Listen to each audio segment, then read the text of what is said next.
They sold him 2 pigs and gave him a girl no one dared to look at, and that was the first thing Ethan Cole knew was wrong. The pigs squealed in the back of his wagon, restless and loud, but the girl sat still as dust, hands loose at her sides, eyes lowered not in fear, but in something heavier, something that didn't belong to a person being traded for $12. The men at the post office yard had laughed too quickly, slapped his shoulder too hard, and stepped back the moment she climbed. Up beside the crates like they were done with something they didn't want touching them anymore. Ethan had seen strange deals before. Bad horses, broken rifles, land that couldn't hold water, but never silence like that. Never a person treated like an afterthought in a bargain that cheap. He flicked the reins anyway, because a deal was a deal, and out here you didn't ask questions that might cost you more than you paid. The road stretched dry and empty for miles, heat rising in waves off the dirt, and still she didn't speak, didn't shift, didn't even look at him, just watched the horizon like she was measuring something far beyond fences and cattle. By the time the sun dropped low and painted everything copper, Ethan pulled into his ranch, a place barely holding together, fence lines sagging, a windmill that groaned more than it turned, and a house that had forgotten what laughter sounded like. He climbed down, wiped the sweat from his neck, and turned to her for the first time.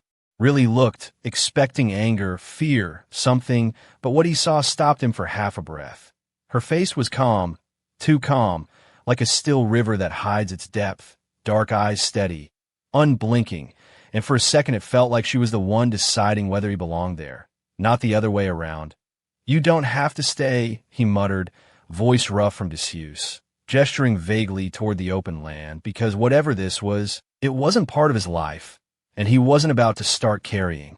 Things he didn't understand. She didn't move, didn't answer, just glanced once toward the barn, then back at him, and something in that look, not pleading, not defiant, just certain, made him feel like leaving her would be the only wrong move he could make. So he turned away. First, muttering under his breath, leading the pigs to their pen, trying to ignore the weight of her presence following him without a sound. Night came slow and quiet, the kind that settles into your bones, and Ethan sat on his porch with a tin cup of coffee gone cold, staring out at nothing in particular, when the wind shifted and carried a faint scent, sage, maybe, or something older, and he noticed the lights still burning inside his house. He hadn't lit it. His hand rested near the door knot, tense, just aware the way a man gets when the world doesn't follow its usual rules. When he stepped inside, she was there by the table, not touching anything, just standing near the lamp like she'd always belonged in that space. And for the first time, he saw the small detail he'd missed before, a thin silver chain at her neck half hidden beneath worn fabric, catching the light just enough to matter. It wasn't the kind of thing you'd expect on someone traded with livestock, not simple, not cheap, but crafted with care, with meaning. She noticed him noticing, and her hand moved, quick, quiet, covering it again, not out of shame, but protection. Ethan didn't ask, didn't step closer, just leaned against the doorway, feeling that same slow realization settle in his chest like dust after a long ride. Whatever he had been given today, it wasn't part of a bargain. It was something else entirely. And out on the dark horizon, where the land met the night, a faint trail of movement stirred, distant, deliberate, and coming closer.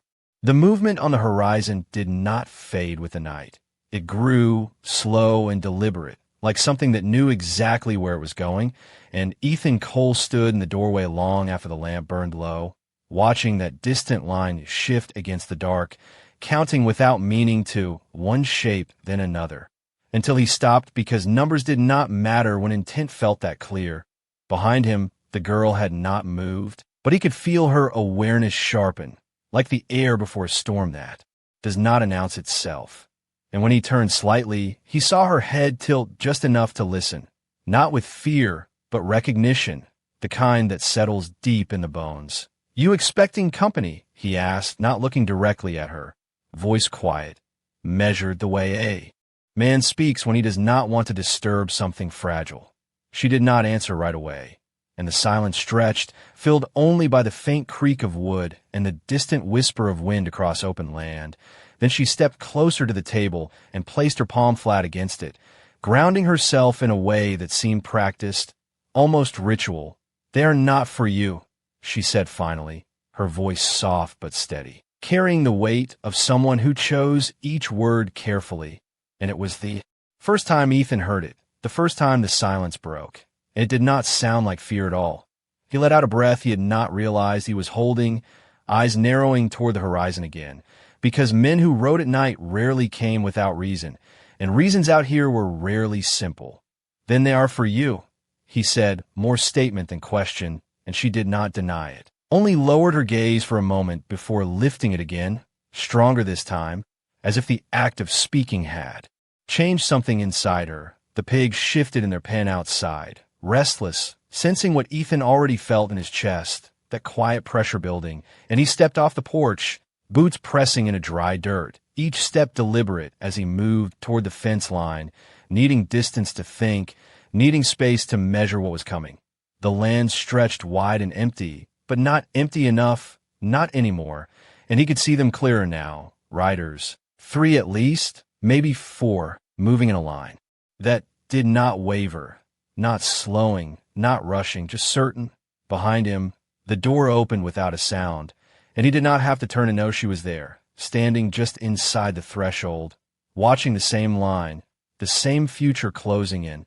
"You can leave before they get here," he said, still facing forward, giving her the choice he had offered once already, because whatever followed her did not belong to him, and he had spent years keeping his life small enough to survive. But when he finally turned, she was already shaking her head, a small movement, but final, and her hand moved again to that chain in her neck, fingers brushing it not for comfort, but for certainty, like it was the only thing that remained unchanged. "If I run, they follow," she said, and there was no fear in it, only fact, and Ethan felt something settle in his chest then, something heavier than caution, heavier than reason, the quiet understanding that the choice had already been made the moment he let her stay. He walked past her into the house, reaching for the rifle that leaned against the wall, not raising it, not checking it, just holding it for what it represented, a line drawn without words. And when he stepped back outside, the riders had closed half the distance, close enough now that the shape of their hats caught the moonlight, close enough that intention was no longer a question.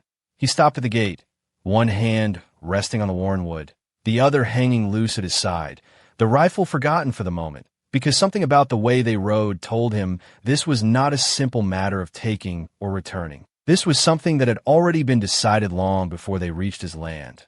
The girl stepped out beside him then, not behind, not hidden, but beside, her presence steady, unyielding. And for the first time, Ethan noticed the way she stood, not like someone waiting to be taken, but like someone who had already endured more than what was coming. The wind shifted again, carrying that same faint scent, sage and something older, and the riders slowed as they reached the edge of his property, not crossing the line right away, as if even they understood there were boundaries that mattered.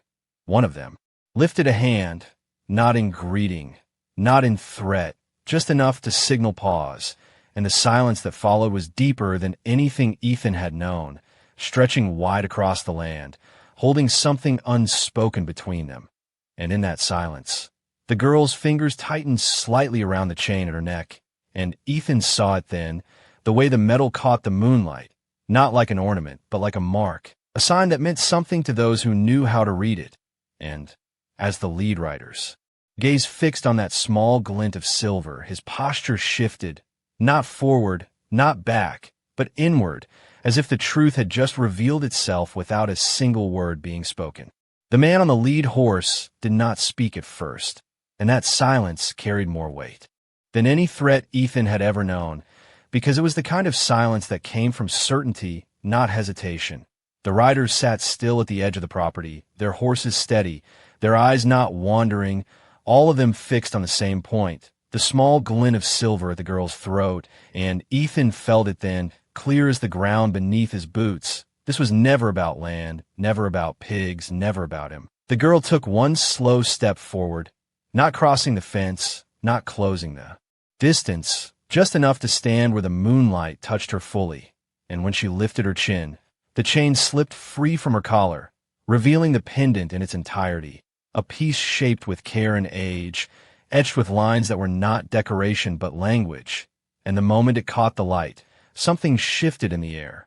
The lead rider exhaled, barely visible, but enough, and his hand lowered from the signal he had been holding, not in surrender, not in command, but in acknowledgement. And behind him, the others mirrored the motion without a word, a quiet ripple that moved through them like wind through tall grass. Ethan tightened his grip on the fence post, not out of fear, but because he understood that whatever was happening now had rules he did not know, and breaking them would cost more than he could pay. "You followed her," he said, his voice steady, cutting through the stillness not as a challenge, but as a statement that needed no answer. The lead rider finally spoke then, his voice low, carrying across the distance without force. "We followed the sign," and his eyes did not leave the pendant, not once. The girl stood beside Ethan, unmoving, her breathing slow, controlled. And for the first time since she had arrived, there was something like release in her posture. Not relief, but the end of waiting. Ethan glanced at her just once and saw it clearly now. She had not been hiding from them. She had been waiting for them to arrive on her terms. The wind picked up slightly, brushing against the dry grass, carrying dust across the ground in soft spirals, and the world seemed to hold its breath with it, suspended between what had been and what was about to be revealed. "If you came to take her," Ethan said, shifting his weight forward just enough to make his presence known. You should say it plain, because he had lived long enough to know that silence could be mistaken for permission, and he was not a man who gave that lightly. The rider's gaze finally lifted from the pendant to Ethan's face, and there was no anger there, no threat, only something measured, something that weighed more than a single moment. "No one takes what is not theirs," he replied, and the words settled into the space between them like stone, simple and unmovable. Ethan felt that answer more than he understood it, and before he could speak again, the girl moved one step forward, then another, until she stood just ahead of him, not asking for protection, not seeking it, but placing herself where she had always intended to stand. Her voice came again, stronger now, clear enough that even the horses seemed to quiet for it. "They do not know," she said, not to the riders, but to Ethan, and he felt the weight of that sentence settle into him, heavy and unfinished. "Know what?" he asked, quietly, because something told him the answer would change the ground beneath his feet. She did not look at him when she spoke, her eyes fixed on the men across the fence. What was taken? And the words carried something deeper than loss, something older than anger. The lead rider's jaw tightened, just enough to notice, and the others shifted slightly in their saddles. Not restless, but aware, like men standing at the edge of a truth they could not avoid. Ethan followed her gaze from the rider to the others and back to the pendant again, and it came together slowly, not all at once, but piece by piece like tracks in the dirt that only made sense when you stepped back far enough to see the whole path. "That thing," he said, nodding toward the chain, "it belongs somewhere." And the girl finally turned her head toward him, just enough that he could see her eyes in the low light, steady and certain. "It belongs to what is left," she answered. The words hung there, quiet, unfinished, and for a moment, no one moved, no one spoke, until the lead rider did something Ethan had not expected, something that shifted the balance of the entire night without force or sound. He removed his hat, slowly, deliberately, and held it at his side, not as a sign of weakness, not as submission, but as respect, and one by one, the others followed, the motion spreading through them in silence. And Ethan felt it then, clear and undeniable. Whatever had been hidden, whatever had been carried in silence across miles of dust and time, had just been recognized, not by him, not by the town that sold her, but by the only ones who understood its weight, and standing there. Between them, with nothing but a fence and a decision he did not remember making, Ethan Cole realized that the girl beside him had never been part of a deal. She had been the truth all along, waiting for someone to see it. The hats remained lowered long after the wind settled, and in that stillness Ethan Cole felt something shift that had nothing to do with land or men or even the night itself. It was the kind of shift that comes when a truth stops hiding and begins to stand on its own. The girl did not step back toward him, did not seek shelter behind his shoulder. Instead, she moved forward another pace, closing the distance to the fence until there was only a few feet of dust between her and the riders, and the pendant at her throat caught the moonlight again, steady now, no longer hidden, no longer guarded. The lead rider watched her in silence, his face lined not with anger, but with something heavier, something like memory. And when he finally spoke, his voice carried a weight that made even the horses lower their heads. "We thought it was gone," he said, not asking, not accusing, just stating something that had lived too long without answer. The girl's eyes did not waver. "It was taken," she replied, and those two words settled deeper than any explanation, because they carried with them everything that had not been said. Ethan stood where he was, hands resting lightly on the fence, not interfering, not stepping away, just present, because he understood now that this moment did not belong to him, but his place in it still mattered. One of the riders shifted slightly, his gaze flicking toward Ethan, measuring, questioning without words, and Ethan met it without challenge, without invitation, simply holding the line of who he was, a man who had made a choice and would stand with it. The lead rider noticed that exchange, and something in his expression softened, not weakness, but recognition, and he nodded once, a small movement that carried more meaning than a speech ever could. "You kept her," he said to Ethan, and it was not a question, and Ethan took a slow breath before answering. "She stayed, because the difference mattered, and he would not claim what was never his to hold." The rider's gaze lingered on him for a moment longer, then returned to the girl, and for the first time, he stepped forward, his horse crossing the invisible boundary of the land with care, not as an invasion, but as a continuation of something already begun. The others did not follow immediately. They waited, as if understanding that this next step belonged to him alone.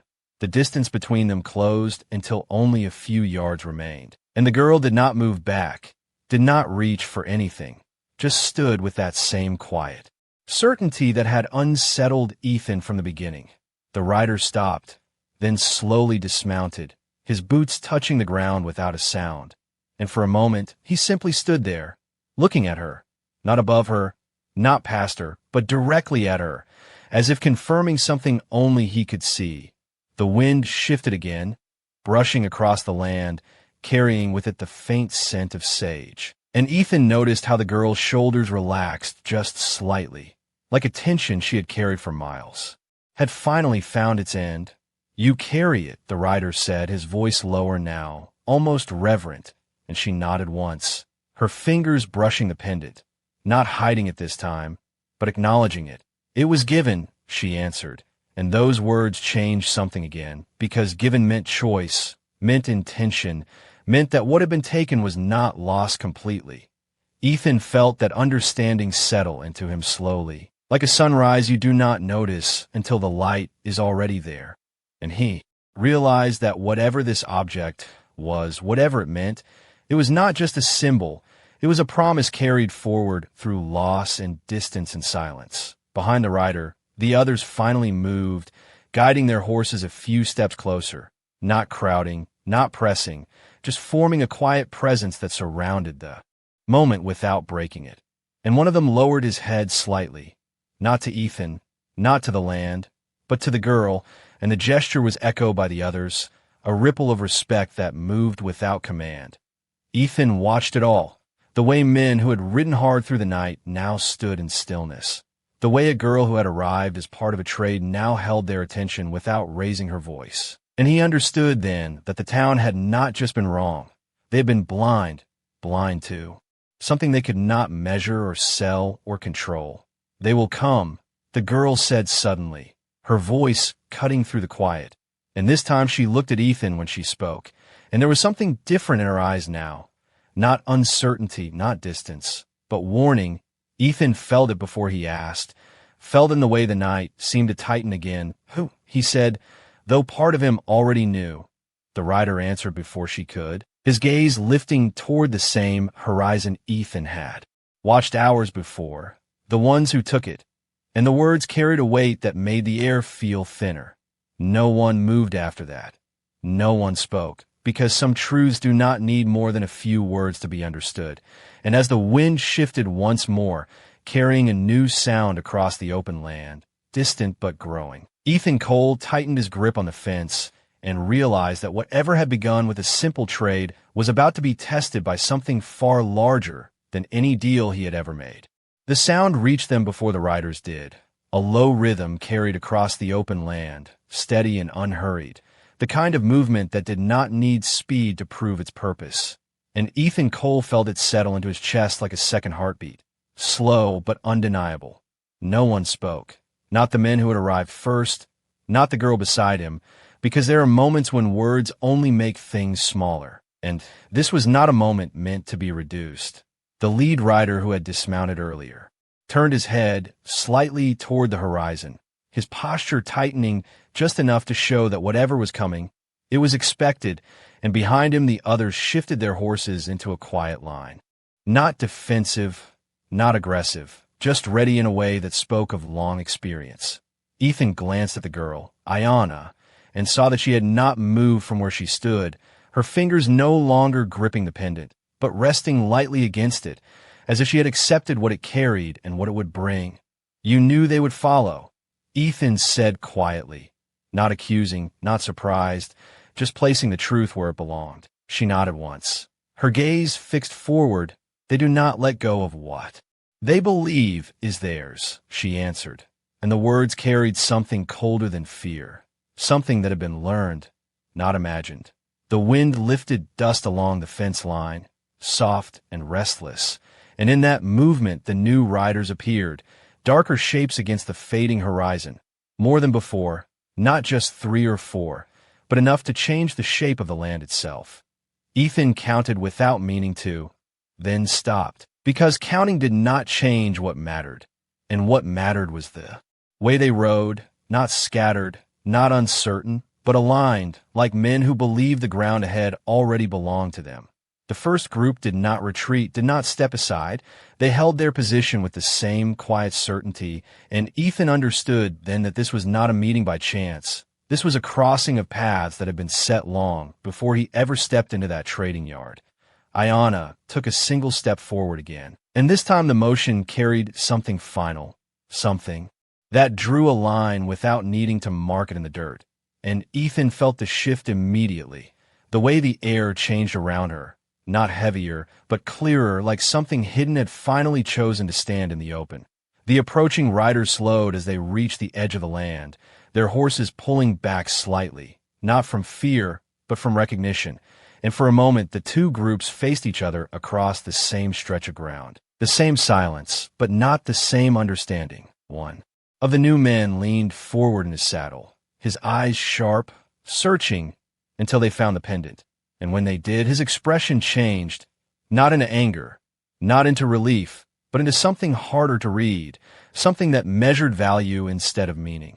"There it is," he said, his voice carrying across the distance with a confidence that did not ask permission, and Ethan felt something in those words that did not sit right, not with the girl, not with the men beside him, not with the land itself. Ayanna did not react, did not step back. She simply stood where she was, and for the first time, Ethan noticed the difference between the two groups clearly. One saw the pendant as something to hold, the other saw it as something to honor. "You came a long way for something small," Ethan said, his voice, even his stance unchanged, because sometimes a man needs to speak not to challenge, but to reveal what others are hiding. The man on the horse smiled slightly, but it did not reach his eyes. Small things carry the most weight, he replied, and there was truth in that, but not the kind that belonged here.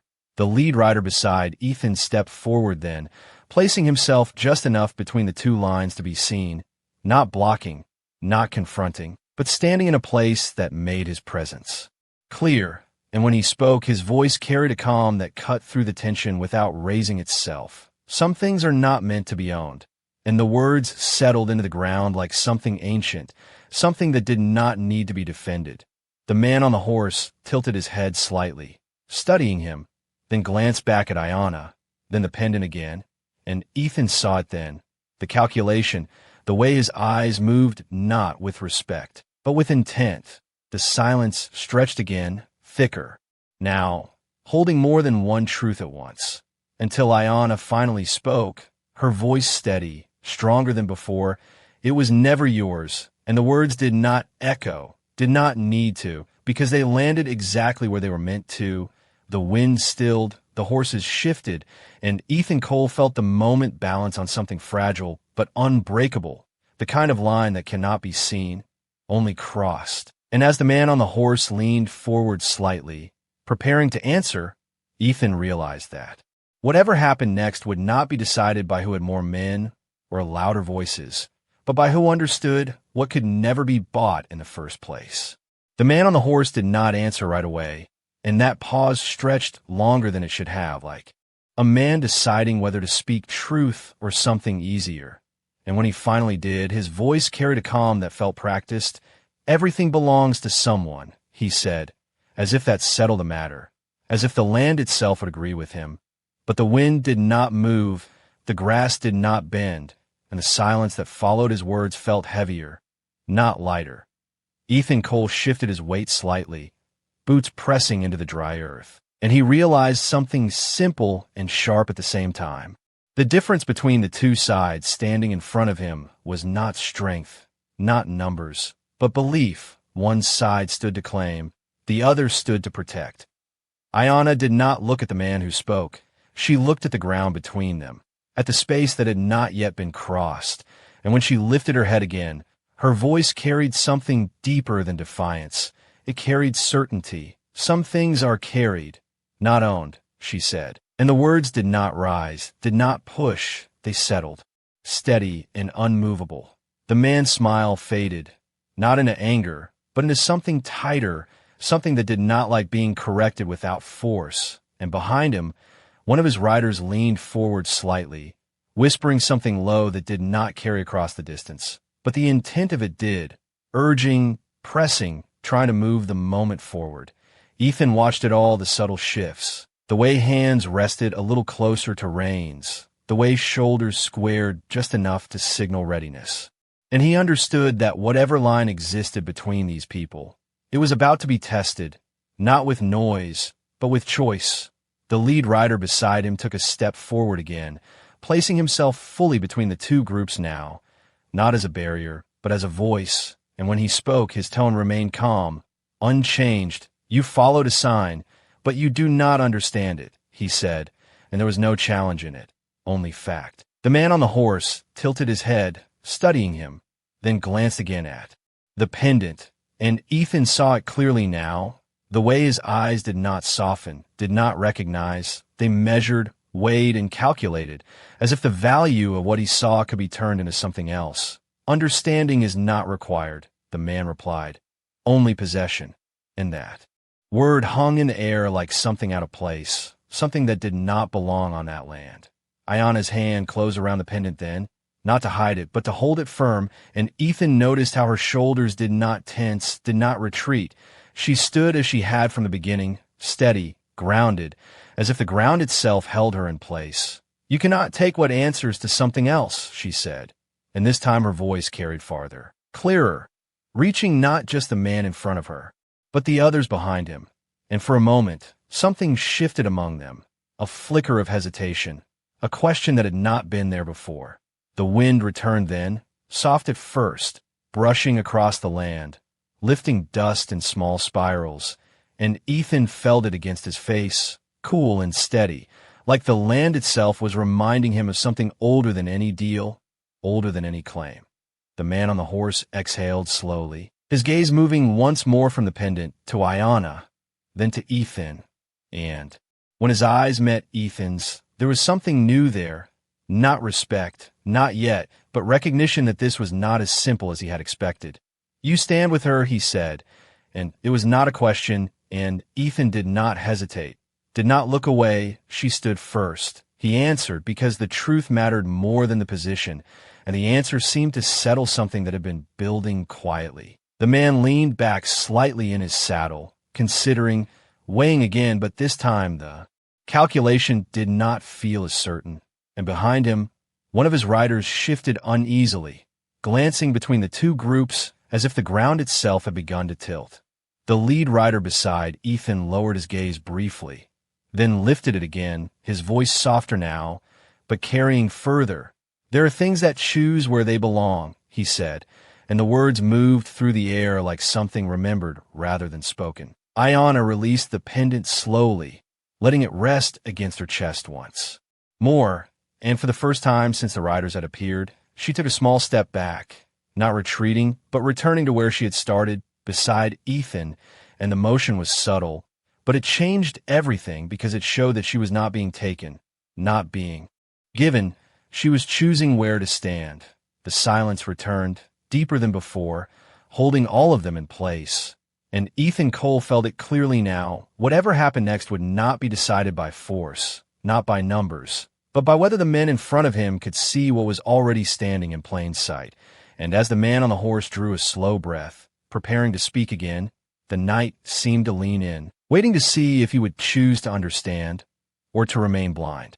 The knight did not move, but something inside it shifted, quiet and precise, like a decision being made without words. And Ethan Cole felt it in the way the man on the horse straightened just slightly, not with force, but with awareness, as if something he had not expected was now standing in front of him, refusing to be ignored. The wind slowed, the dust settled, and for a moment the land felt still in a way that carried weight, like it was listening. The man's gaze returned to the pendant, then to Ayanna, and this time it lingered longer, not measuring, not calculating, but searching as if trying to see what the others already had. Behind him, one of his riders shifted again, uneasy, his horse stepping once to the side before settling, and the movement broke the stillness just enough to remind everyone that this moment would not last forever. "You speak, as if it chooses," the man said finally, his voice quieter now, less certain than before, and Ayanna met his gaze without hesitation. "It does," she answered, and there was no strain in her voice, no need to convince, only the simple weight of truth carried without doubt. Ethan watched the exchange, the way the words did not rise or fall. They simply landed, and he realized that the difference between belief and understanding was unfolding right in front of him, slow and undeniable. The lead rider beside him stepped back half a pace, not retreating, but giving space, and that small movement shifted the balance. Again, placing the moment entirely between Ayanna and the man who had come to claim what he did not understand. The man drew a slow breath, his eyes narrowing slightly, not in anger, but in thought, and for the first time since he arrived, he did not look past her. He looked at her truly, as if trying to see beyond the surface of what he had followed all this way. "Then why carry it at all?" he asked, and the question carried something different now. Not demand, but curiosity edged with caution. Ayanna's hand lifted to the pendant once more, her fingers brushing it lightly, and when she spoke, her voice was softer, but it carried farther than before. "Because it remembers," she said, and the words moved through the air like something old and steady. Something that did not need to explain itself to be understood. The man's expression shifted again, something loosening in the lines of his face, and behind him, one of the other riders lowered his gaze slightly, as if recognizing something he could not put into words. Ethan felt it too, not fully, not completely, but enough to know that whatever this was, it was not about ownership, not about trade. It was about something that could not be held the way men held things. The silence returned. But it was different now, not tense, not waiting, but settling like dust after a long ride when the road finally ends. The man on the horse exhaled slowly, his shoulders easing just a fraction. And when he spoke again, his voice had changed, not weaker, but clearer. "We were told it was taken," he said, and the words carried a trace of something else, something like doubt. Ayanna nodded once. "It was," she answered, and then added, after a brief pause that felt longer than it was, "but not by her," and her gaze flicked toward the pendant, then back to him, and the meaning settled into the space between them without needing to be explained. Ethan saw it then, the moment the man understood that the path he had followed was not the right one, that the thing he sought had not been where he was told it would be, and that the person standing in front of him was not something to be taken, but someone who had carried what others had tried to erase. The man's hand tightened slightly on the reins, then relaxed, and he looked past Ayanna for the first time, not at Ethan, not at the other riders, but the land itself, as if searching for something that had been there all along. Behind him, one of his men shifted again, this time more openly, glancing toward the others as if waiting for instruction, but none came. The lead rider beside Ethan lowered his head slightly, not in submission, but in acknowledgement of something being understood, and the others behind him remained still, their presence quiet but unwavering. Ethan stood where he was, feeling the weight of the moment settle into something steadier, something that no longer felt like it would break, and he realized that whatever choice the man made now would not be forced. It would be revealed. The man looked back at Ayanna, then at the pendant, and finally he did something small, something that carried more meaning than any command. He loosened his grip on the reins, just enough to show that he was no longer holding on as tightly as before, and when he spoke, his voice carried no edge, no claim, only a quiet recognition. Then it is not ours to take. And the words settled into the night like a door closing softly, not with finality, but with understanding.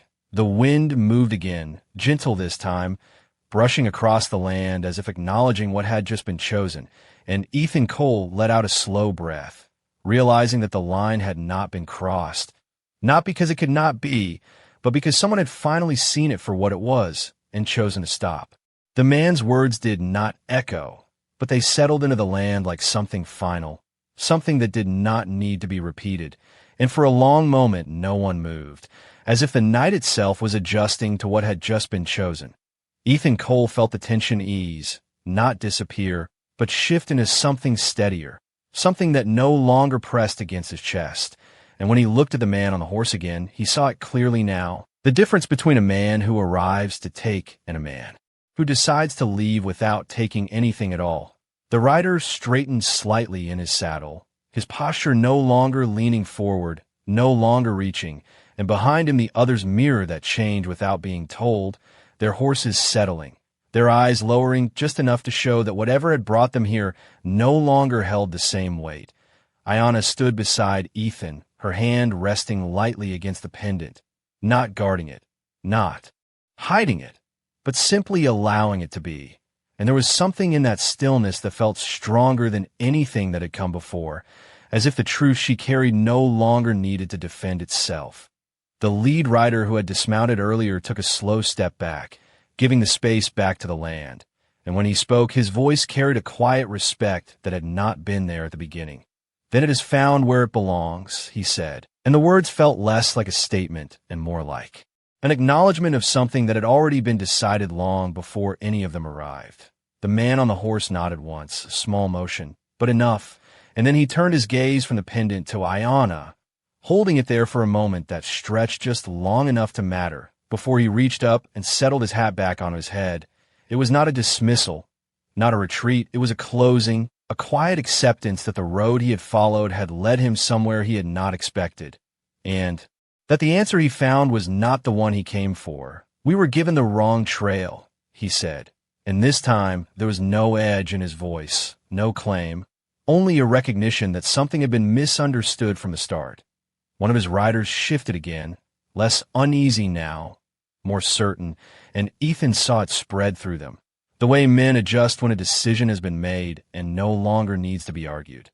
The horses turned slightly, not all at once, but one by one, as if the movement itself had to follow the understanding, and the line that had once faced forward now began to angle away from the fence, away from the girl, away from the thing they had come to claim.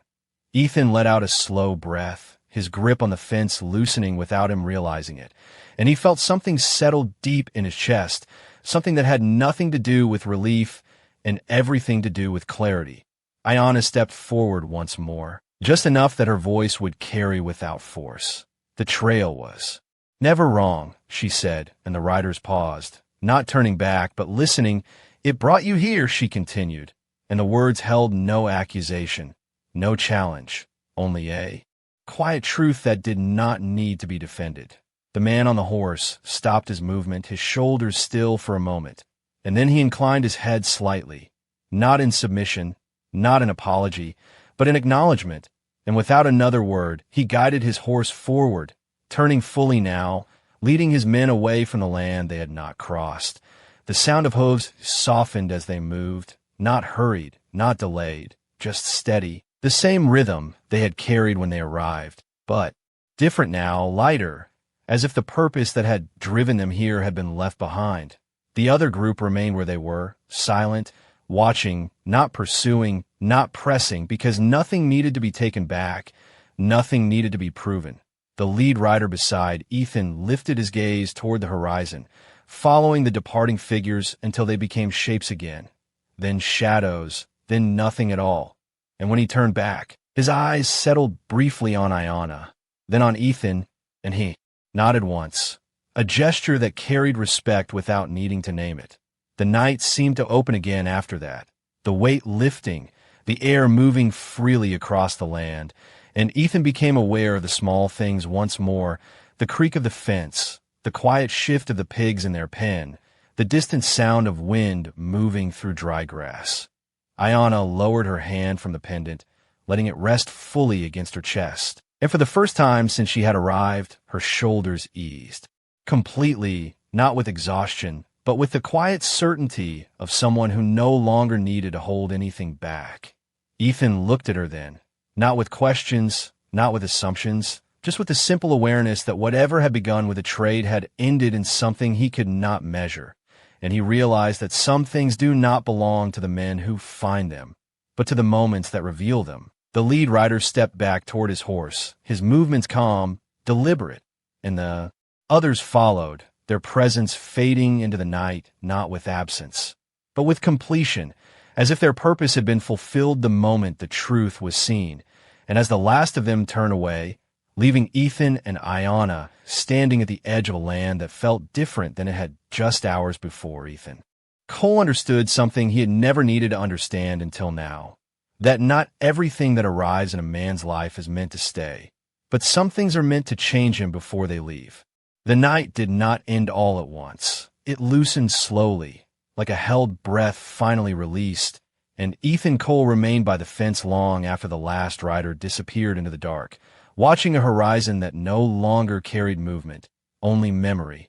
The land felt wider now, not because anything had changed, but because something unseen had been settled, something that had been waiting long before he ever stepped into that trading yard. Beside him, Ayanna did not move at first, her gaze still fixed, in the direction the riders had gone, as if she was listening to something beyond sound, something carried in the quiet itself. The wind moved gently across the plains, brushing against the dry grass, lifting the edges of her hair just enough to remind him that the world had not stopped. It had simply shifted. "They will not come back," she said after a while, her voice softer now, not guarded, not distant, but certain in a way that did not ask for agreement. Ethan nodded once, not because he fully understood, but because he believed her, and that belief settled into him without effort. He pushed off the fence slowly, boots pressing into the familiar dirt, and turned toward the house, then paused, glancing back at her, because something in him knew that the moment had not fully ended yet. Ayanna finally looked away from the horizon and toward the ranch, toward the small house, the worn fence, the quiet shape of a life that had been simple before she arrived, and her expression changed, not into something new, but into something clearer, as if the weight she carried had shifted from her shoulders to the ground itself. She stepped forward, not toward the house, but toward the gate, her movement calm, deliberate, and Ethan felt it before she spoke, that quiet certainty that had followed her since the beginning. "I will go at sunrise," she said, and the words did not fall heavy, did not demand anything from him. They simply existed, like the truth she had carried all along.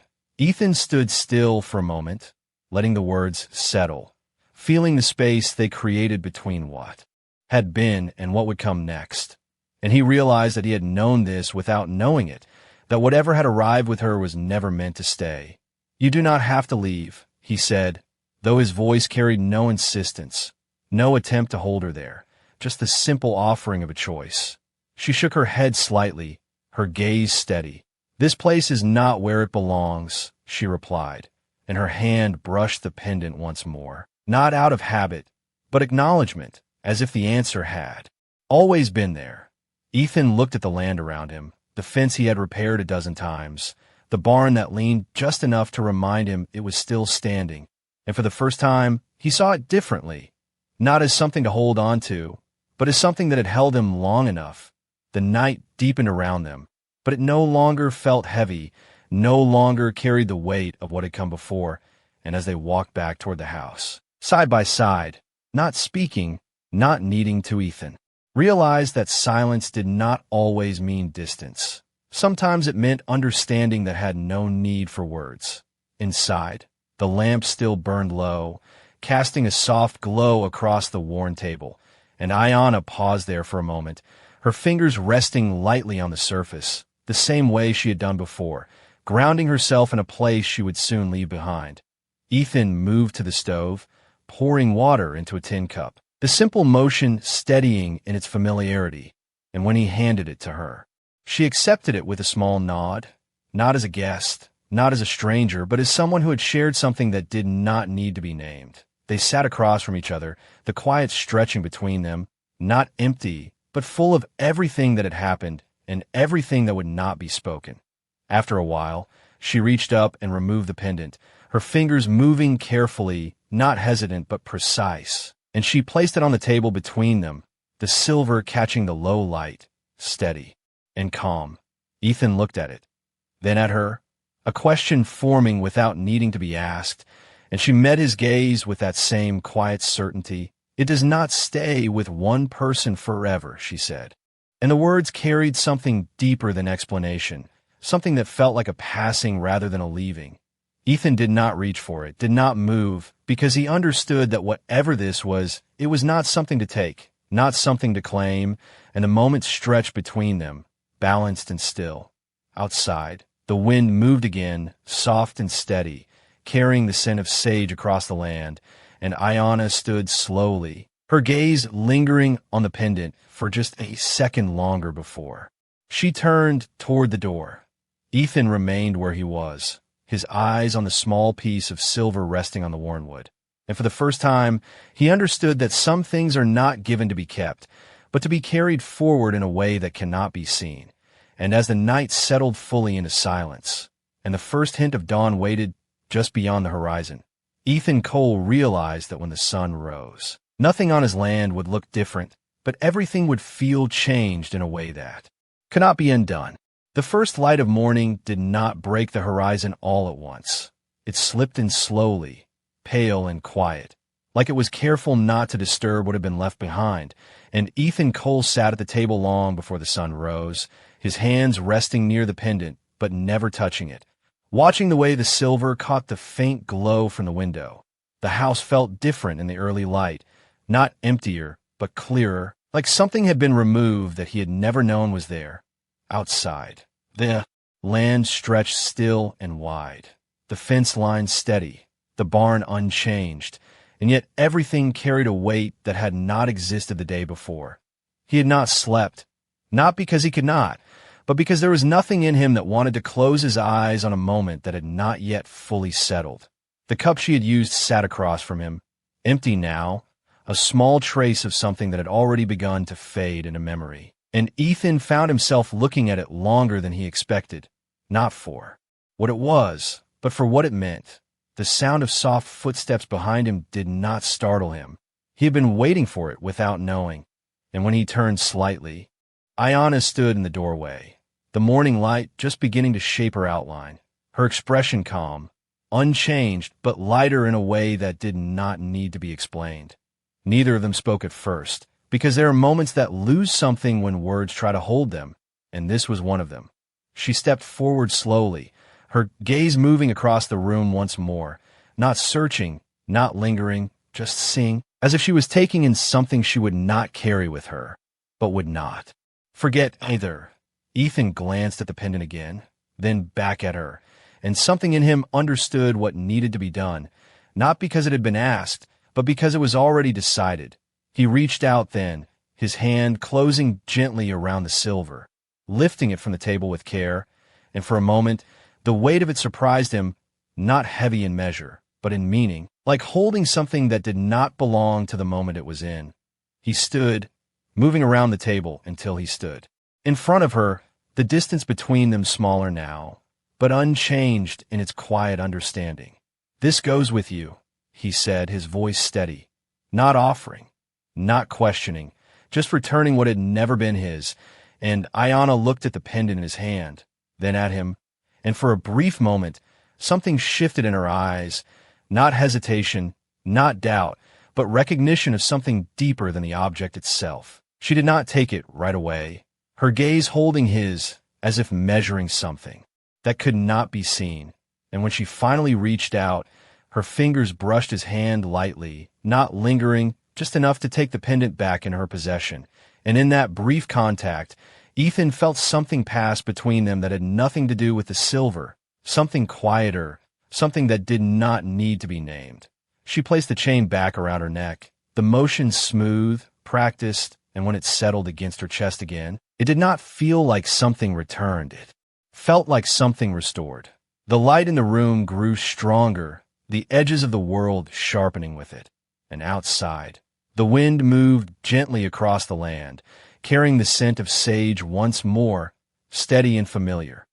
Ayanna turned toward the door, pausing just long enough to look back at him, and there was no farewell in her expression, no sadness, no distance, only the quiet certainty of someone who had come to the end of something exactly as it was meant to be.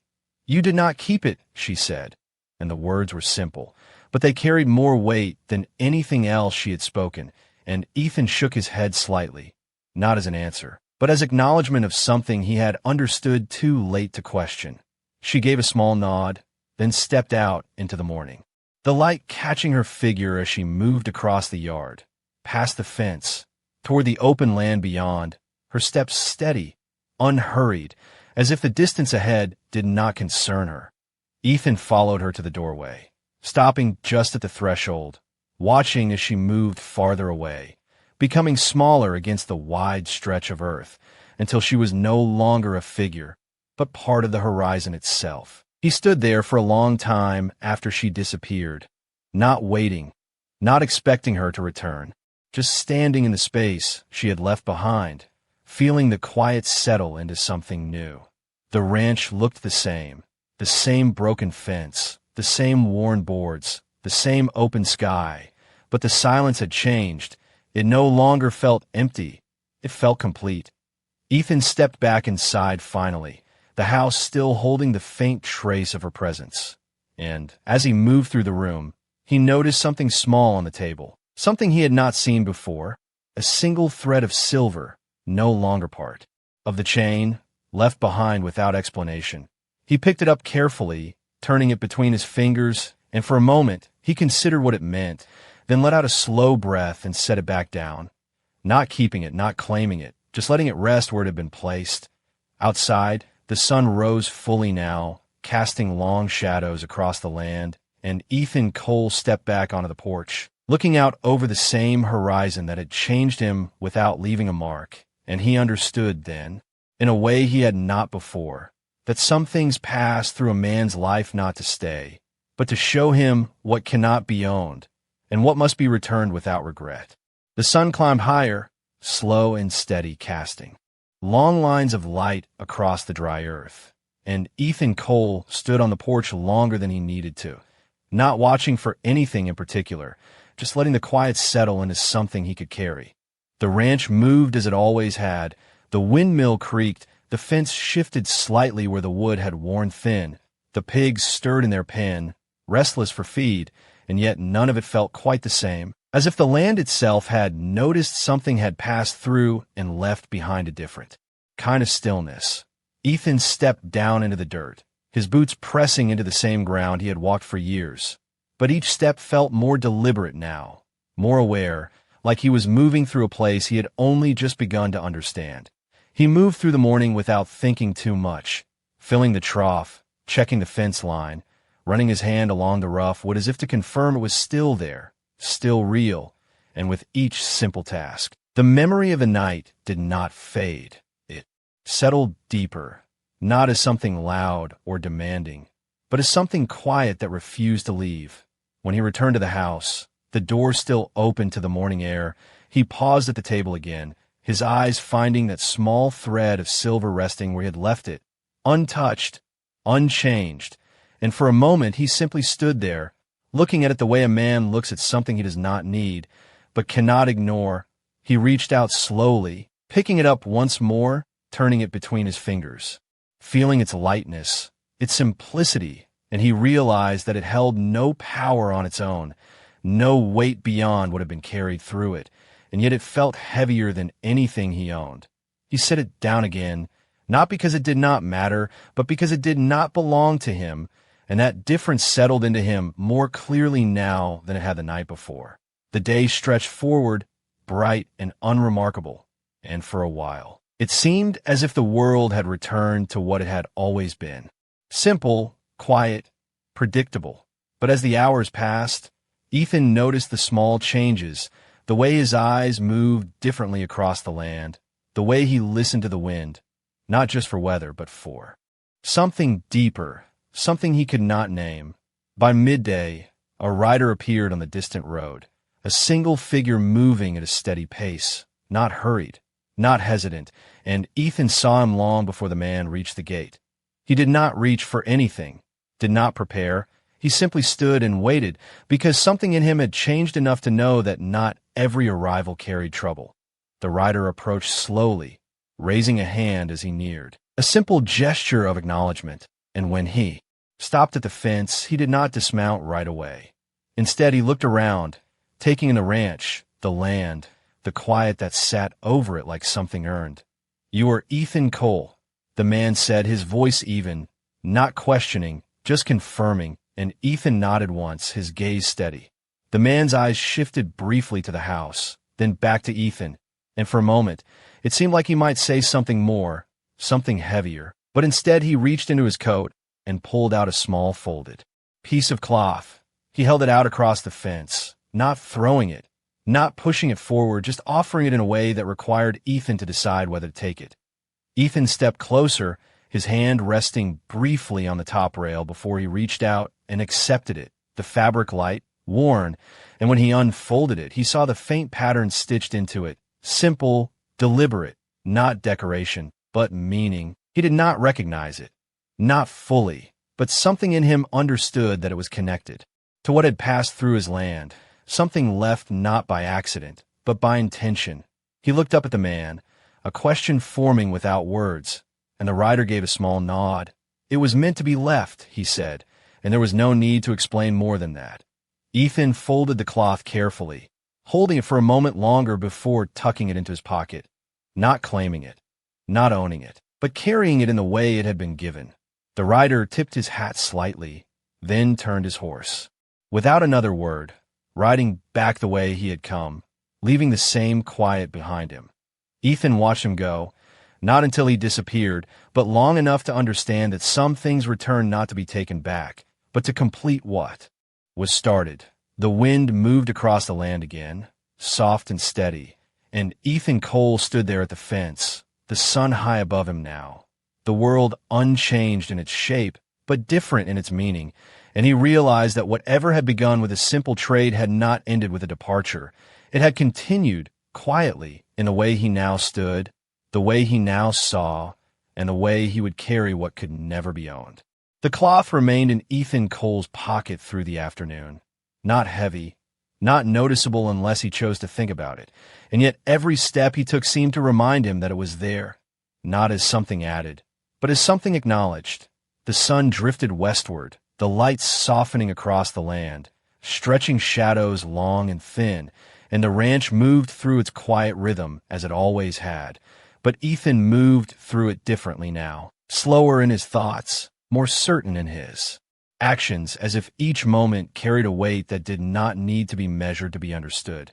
He repaired a section of fence that had been leaning for weeks, his hands steady, his movements practiced, but even in that simple task, he found himself pausing, looking out across the open land more often than before, not searching, not expecting, just aware. The wind carried the same scent again, faint but present, sage and something older, And it no longer felt unfamiliar. It felt like a memory, settling into place.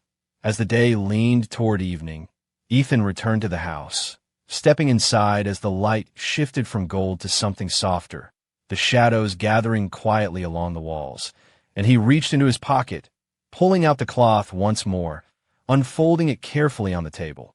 The pattern stitched into it caught the fading light, simple lines crossing in a way that felt deliberate, not decorative. And he traced them with his finger, not trying to understand them, just recognizing that they held meaning beyond his knowing. He stood there for a long moment, the room quiet around him, the weight of the day settling into something steady. And then he did something small, something that did not require thought, only instinct. He folded the cloth again, not tightly, not hidden, and placed it beside the small silver thread still resting on the wood. The two pieces lying side by side, separate but connected in a way that did not need to be explained. Outside, the sky deepened, the first hint of evening settling over the land, and Ethan stepped back out onto the porch, the air cooler now, the wind gentler, carrying the quiet of a day that had passed without disturbance. He leaned against the post, his gaze moving across the same horizon that had brought everything to him and taken it away again. And for the first time since morning, he allowed himself to feel the absence fully, not as something lost, but as something that had completed its purpose. The pigs shifted in their pen. The windmill creaked once, then fell silent again, and the land stretched out in front of him, unchanged in shape, but altered in meaning. He stayed there as the sun slipped below the horizon, the last light fading slowly, leaving behind a sky that held no movement, no sign of what had passed. And yet everything felt marked by it in a way that could not be seen. As the first stars appeared, faint and distant, Ethan heard something he had not expected, not the sound of hooves, not the approach of riders, but something softer, almost carried by the wind itself, a voice, low and steady, not close, not far, just present. He did not turn right away, did not move, because something in him understood that this was not something to chase, not something to question. You saw it, the voice said, and Ethan closed his eyes for a brief moment, not in doubt, but in recognition, because he knew that voice without needing to hear it again. He opened his eyes slowly and turned just enough to see the edge of the yard, the place where the fence met the open land, and though there was no figure standing there, no shadow, no movement, he felt her presence as clearly as if she had never left. I did, he answered, his voice quiet, steady, carrying no need to explain. The wind moved again, brushing across the land, and for a moment it felt as if the distance between where she was and where he stood did not matter, as if the space itself had been bridged by something unseen. Then you will not forget, the voice said, and there was no question. In it, only certainty, and Ethan let out a slow breath, his gaze returning to the horizon. No, he replied, and the words settled into him the same way everything else had, quietly, without resistance. The air stilled after that, the voice fading not into silence, but into the same presence that had been there all along, something that did not need to remain to be real. Ethan stood there a while longer, the night deepening around him, the stars growing clearer, and when he finally stepped back, inside, the house felt different again, not empty, not filled, but balanced. He looked at the table, at the cloth, at the small thread of silver, and he did not move them, did not take them, did not change their place, because he understood now that some things are not meant to be arranged by hands, but left where they settle on their own. Outside, the wind moved gently across the land once more, carrying the scent of sage through the open window, and Ethan Cole sat down at the table, his hands resting quietly on the wood, his gaze steady, his breath slow, and in that stillness he realized that nothing more needed to be said, because everything that mattered had already been seen. Morning came again, not with urgency, not with change, but with the same quiet certainty it had always carried. And Ethan Cole rose before the sun as he had done for years, though this time there was something different in the way he stepped onto the porch, something slower, something more aware, like a man who no longer rushed to meet the day, but allowed it to arrive on its own terms. The land stretched before him, wide and open, the same fences, the same barn, the same worn path leading out toward the horizon, and yet it did not feel like the same place. Not because anything had been added, but because something had been understood. The wind moved lightly across the ground, brushing against the dry grass, carrying that familiar scent once more, and Ethan stood there for a moment, letting it pass through him without trying to hold on to it. Behind him, the house remained still, the table unchanged, the cloth and the small thread of silver resting exactly where he had left them. Untouched, unclaimed, and that felt right in a way that needed no explanation. He stepped down into the yard, moving through the morning routine with steady hands, feeding the pigs, checking the water, running his fingers along the fence where the wood had been worn smooth by time. And with each motion, he felt the same quiet clarity settle deeper, not as a thought, but as something lived. The hours passed without interruption, the sun climbing, the shadows shortening, and by midday, the ranch carried the same simple rhythm it always had. But Ethan no longer moved through it the same way. He moved with intention, not because he needed to prove anything, but because he understood what mattered and what did not.